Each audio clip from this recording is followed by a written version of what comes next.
Amour prohibé, chapitre 6. Littérature. Adeline. J'ai beau fermer les yeux, m'efforcer de respirer calmement, impossible de dormir. Sans arrêt, le visage de Bastien s'impose à moi. Je sens son parfum, ses doigts qui effleurent mes bras, mon cou. Il redessine mon visage avec tant de douceur. Tout se bouscule dans ma tête. En vérité, je ne sais plus quoi penser de l'homme. Il a dévoilé une partie de sa personnalité, mais je sens qu'il cache encore beaucoup de choses. Est-ce parce qu'elles sont inavouables ou parce qu'elles le font souffrir? Instinctivement, je penche pour la seconde solution. Toujours mon éternel optimisme. Ce que je lis dans ses yeux m'incite à penser qu'il n'est pas un homme cruel. Mais, même s'il occupe un poste technique, il travaille pour le Grand Reich. Pourtant, j'apprécie les quelques moments que je passe avec lui. Mais j'ai honte. Toujours cette impression de pactiser avec l'ennemi. Aussi, pour me défaire de ce sentiment désagréable, je n'ai rien trouvé de mieux que de me barricader, en l'évitant autant que possible. Nos occupations respectives m'ont facilité la tâche. Toutefois, je sens son regard sur moi le soir au dîner. Mon attitude de ces derniers jours doit lui paraître étrange. Pour me changer les idées, je décide d'aller faire un tour en ville. Le temps s'y prête. Ce mercredi 26 mai, je me croirais plus en été qu'au printemps. En sortant de la maison, je regarde la mer avec nostalgie. Comme j'aurais aimé me promener sur le front de mer, décoiffé par le vent du large. Mais il ne faut pas y songer. Les rues proches de la plage sont couvertes de chicanes, de rouleaux de barbelés, de chevaux de frise et de murs anti-chars. Une maçonnerie en briques obstrue même les devantures des magasins et des maisons de ces rues proches de la mer, vidées de leurs habituels occupants, sommés d'aller vivre ailleurs. Depuis l'évacuation d'avril 1942, une partie du Havre ressemble à une ville morte. La végétation a même repris ses droits dans certaines zones, avec des plantes parfois inconnues, probablement issues de graines de plantes exotiques amenées par les bateaux. L'évacuation, encore plus importante du mois dernier, a délesté le Havre de 30 000 habitants supplémentaires. Cette mesure avait été très impopulaire, puisque nous n'avons pas été bombardés depuis un moment. Depuis la trentaine de bombardements que nous avons subis l'année dernière, le premier semestre 1943 est plutôt calme. Les Havrais qui ont accepté de partir sont toutefois hantés par le mauvais souvenir de l'exode de 1940, après lequel beaucoup de maisons avaient été retrouvées pillées. Ils ont donc décidé de ne pas trop s'éloigner du Havre. Nombre d'entre eux ont trouvé asile dans les cantons cauchois, comme à Criquetot, Goderville, Fauville. D'autres sont partis plus loin, souvent dans l'Eure-et-Loir.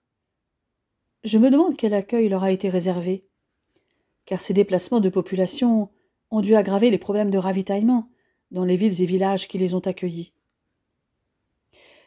Je décrète donc d'aller faire un tour dans les jardins de l'hôtel de ville. C'est un lieu de promenade prisé des Havrais et des occupants. Comme à l'accoutumée, j'emprunte la ficelle et arrive en vue de la façade nord de l'hôtel de ville, après avoir parcouru toute la rue Hippolyte-Fénoux. Je n'ai pu m'empêcher de baisser la tête en passant devant les bureaux de la Gestapo. Je traverse la place pour entrer dans les jardins.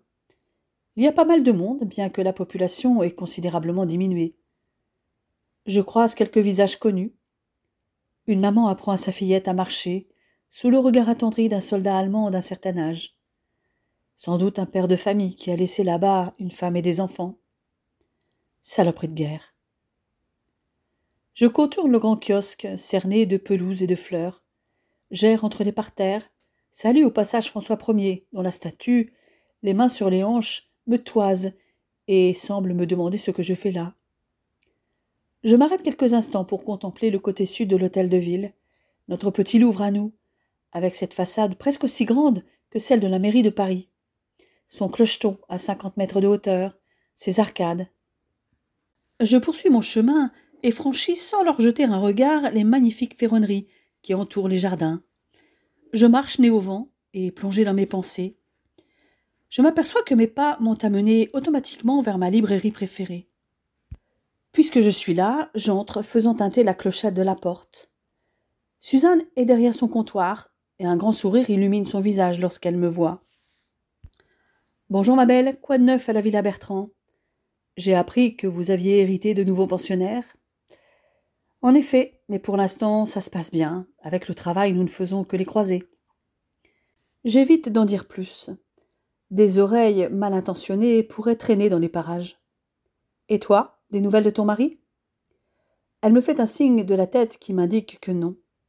« J'ai reçu de nouveaux ouvrages. Tu peux jeter un œil si tu veux. Peut-être trouveras-tu quelque chose qui te plaît. » Je regarde les livres mis en avant. Il y a en effet quelques nouveautés qui remplacent quelques classiques, mais il y a surtout des traductions d'œuvres allemandes, du moins celles autorisées. Suzanne voit de loin ma grimace, on ne peut plus expressive, face à ces ouvrages qui relèvent plus de la propagande que de la littérature. Les écrivains germaniques que j'apprécie sont bien entendu censurés depuis belle lurette, comme Thomas Mann et Stefan Zweig. Je ne les ai pas mis là par plaisir, me lance-t-elle, alors que je repasse devant elle pour me diriger vers le fond de la boutique. Un officier est passé pour m'inciter à les mettre en avant. « Incité ou obligé ?» demandai-je sardonique. « Fortement incité. »« Ils n'ont que ça à foutre, grognai-je. Ils fourrent leur nez partout. »« Chut !» me fait la libraire. Mais la prudence que j'ai affichée lors du début de nos échanges m'a quitté. « Nous sommes obligés de vivre à l'heure allemande, nous crevons de faim les 3/4 du temps. Nous devons les loger, connaître leur idéologie à la con, et puis quoi encore ?» Suzanne me roule des yeux comme des soucoupes en regardant vers la porte dont je n'ai pas entendu la sonnette. Je suis sur ma lancée et je persiste et signe. « Je crois que je vais relire la symphonie pastorale de Gide, ou tiens, Cro-Blanc de Jack London. »« Ce sont des auteurs interdits, Adeline, » s'exclame Suzanne d'un ton sérieux avec un sourire gêné. « M'en fous.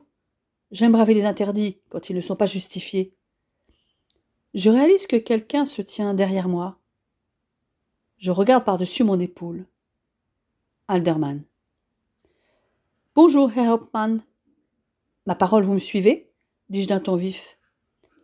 « Non, je viens seulement acheter des livres. Comme vous, je présume ?» se justifie-t-il, les mains dans les poches. Je lui indique les livres qui m'ont mise en colère. « Il doit y avoir ce qu'il vous faut parmi ceux-là, lançai-je. »« Ça m'étonnerait beaucoup, » rétorque-t-il. « On dirait que vous vous êtes levé du pied gauche ce matin. » Suzanne observe discrètement la scène, l'air sidéré et un peu apeuré, que j'ose m'adresser sur ce ton à un officier allemand, lequel, imperturbable, se tourne vers elle. « Vous avez des livres pour enfants ?»« Oui, bien sûr, » bafouille-t-elle. « Des enfants de quel âge ?»« 4 et 7 ans, » répond-il avec un sourire. Elle lui fait signe de la suivre jusqu'au rayon enfants. Je les suis à distance respectable, tant je suis curieuse de voir ce que Bastian va choisir. Parmi les livres mis en évidence, j'aperçois un exemplaire d'un livre de Himmer, Le champignon vénéneux, un livre de propagande antisémite pour enfants. L'officier fixe le livre avec une mine de dégoût. Dégoût pourquoi ? Pour la caricature de juifs qui se trouve en couverture ou pour l'objectif du livre ? « Qui vous a demandé de mettre ça parmi les livres pour enfants ?» demande-t-il sèchement à Suzanne. « Le même officier qui m'a demandé de mettre les livres que vous avez dû voir en vitrine. Il paraît que l'ordre vient de la Gestapo. » Je vois. Quel autre genre de livres pour enfants avez-vous ? S'enquiert-il gracieusement. Une grande partie est ici, mais je vais voir en réserve ce que j'ai. Rassuré, je me dirige vers un autre rayonnage. Je roule mes épaules vers l'avant, puis l'arrière, pour me détendre. Comment ai-je pu me laisser aller à un tel énervement ? Je flâne le long des étagères. Bravo ! Je ne pensais pas que vous vous intéressiez à ce genre de littérature. dit une voix masculine derrière moi. Je fais un bond de surprise. J'étais tellement dans mes pensées, une fois de plus, que je n'ai pas entendu venir Bastien. Il tient 2 livres sous le bras et affiche un sourire narquois, les yeux braqués sur le rayon derrière moi. Je fais un demi-tour sur moi-même pour vérifier ce qu'il fixe ainsi. La bouche entr'ouverte, je déchiffre à la vitesse de l'éclair les titres qui se trouvent à la hauteur de nos yeux, surtout des siens d'ailleurs.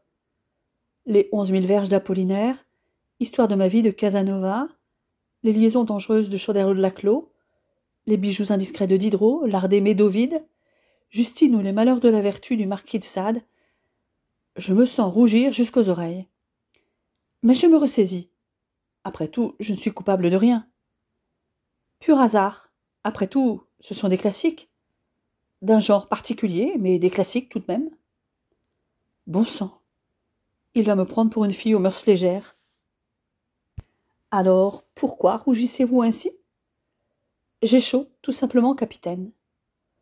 En effet, la chaleur m'envahit et mon cœur s'emballe, comme souvent depuis quelque temps, quand il est près de moi.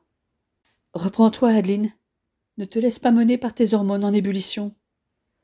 Ne seriez-vous pas un peu jeune pour les bouffées de chaleur de la ménopause?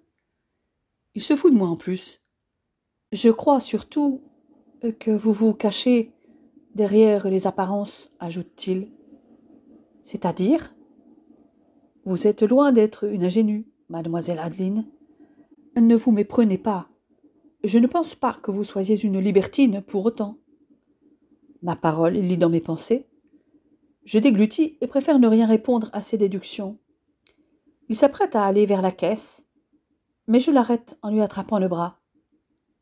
Je peux voir quel livre vous avez choisi? Volontiers, dit-il en me les remettant. ABC de Babar de Jean de Brunoff et L'île mystérieuse de Jules Verne. Très bon choix. Estelle et Marie vont adorer. Mais, vous savez, Bastien, vous n'êtes pas obligé. J'aime faire plaisir aux autres, surtout aux enfants. À la caisse, Suzanne fait le compte et lui rend la monnaie sur le billet qu'il lui tend. Estelle et Marie vont certes être ravies, mais ce cadeau n'a-t-il pas un autre objectif? Il est si facile d'amadouer un enfant avec un présent. Je chasse cette idée. Je ne conçois pas une telle perfidie de la part du capitaine Alderman. Pas lui. Même si une petite voix en moi me répète « Méfie-toi, c'est un soldat ennemi ». Je sors de la librairie en même temps que lui, muette. Un couple de personnes âgées nous croise, et leur regard ne trompe pas. Je devine leurs pensées malveillantes. Putaboche. Je bouillonne intérieurement. Que savent-ils de moi?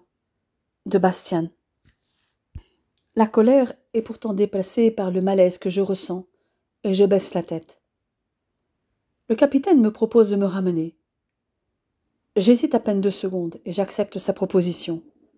Tant pis pour ce vieux couple. Nous n'avons rien à nous reprocher.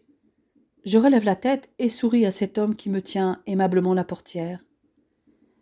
Quelle galanterie! Finalement, votre technique de séduction surannée n'est pas si mauvaise, lui décochai-je espiègle. Voilà que je recommence à le taquiner. Au moins, il n'est pas susceptible, et je me sens bien en sa compagnie.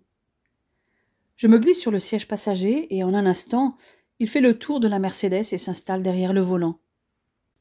C'est parce que je vous ai révélé mon âge que vous insistez avec mes techniques de séduction surannée, comme vous dites? Au moins, elles ont fait leurs preuves, ironise-t-il. Rien à voir avec votre grand âge, capitaine. C'est trop tentant de tester votre résistance à mon humour douteux. Le trajet jusqu'à la villa me semble trop court, tant je suis à l'aise avec lui. Lorsque nous entrons dans la maison, une fraîcheur agréable nous accueille. Elle contraste avec la chaleur quasi caniculaire qui règne depuis presque 2 semaines.